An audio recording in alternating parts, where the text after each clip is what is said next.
Hello students, today our topic is transistor biasing, the proper flow of zero signal collector current IC and the maintenance of proper collector emitter voltage VCE during the passage of signal is known as transistor biasing. First we discuss what is load line. What is DC load line? If we apply KVL to this output circuit, we get VCC minus VCE minus ICRC is equal to 0. Rearranging this equation, we get IC is equal to minus 1 by RC multiplied by VCE plus VCC divided by RC.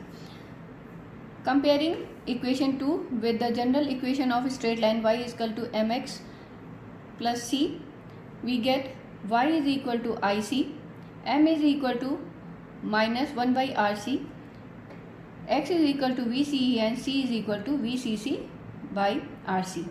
Hence, this equation is known as DC load line. DC means this line is drawn under DC operating condition and the slope of this line depends upon the load resistance RC. Slope is equal to 1 minus 1 by RC. The DC load line is drawn. When this DC load line is drawn on the output characteristic, we get the value of operating point Q. This or the Q point or operating point or still point is the point on DC load line which represent the value of IC and value of VCE that exists in a transistor circuit when no AC signal is applied. In short, it represents the DC biasing condition, or we can say that value of IC and VCE is known as operating point.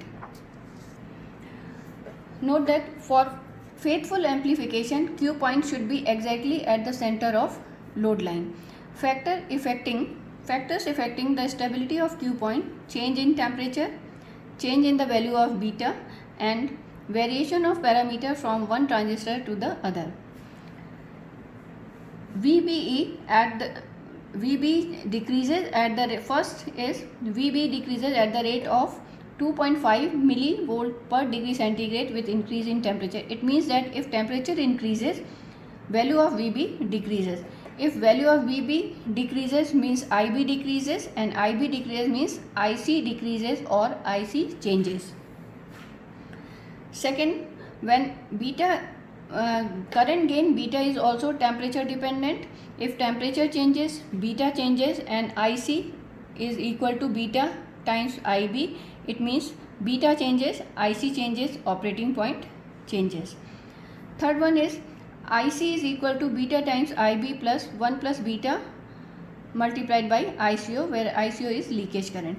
If temperature changes, ICO changes, because ICO is due to minority carrier and minority carrier depends upon temperature. So IC changes, hence IC changes, it means that operating point changes.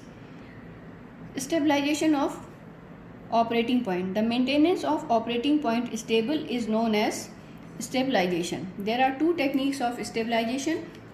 First is stabilization technique. In stabilization technique, the stabilization technique consists in the use of resistance biasing circuit which permits such a variation of base current IB so as to maintain IC almost constant in spite of variation of ICO, beta and VBE.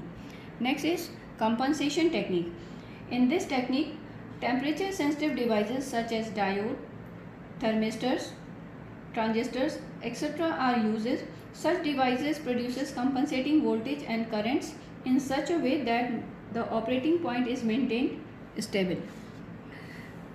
Stability factor. Stability factor is defined as the rate of change of collector current IC with respect to reverse saturation current ICO, keeping beta and VBE constant. Means S is equal to del IC divided by del ICO at constant VBE and beta. Expression shows that smaller is the value of S, higher is the stability. So the stability factor S should be kept as small as possible. Suppose that S is 1. It means that change in ICO is equal to change in IC is equal to change in ICO. If temperature increases, ICO, there is a small increase in ICO, so there is a small increase in IC. If suppose that value of S is 100, it means that 100 times del ICO is equal to del IC. If temperature increases, there is small increase in ICO, but this small increase in ICO is multiplied by 100 times, so there is large increase in IC or operating point. Expression for stability factor S. This expression is given.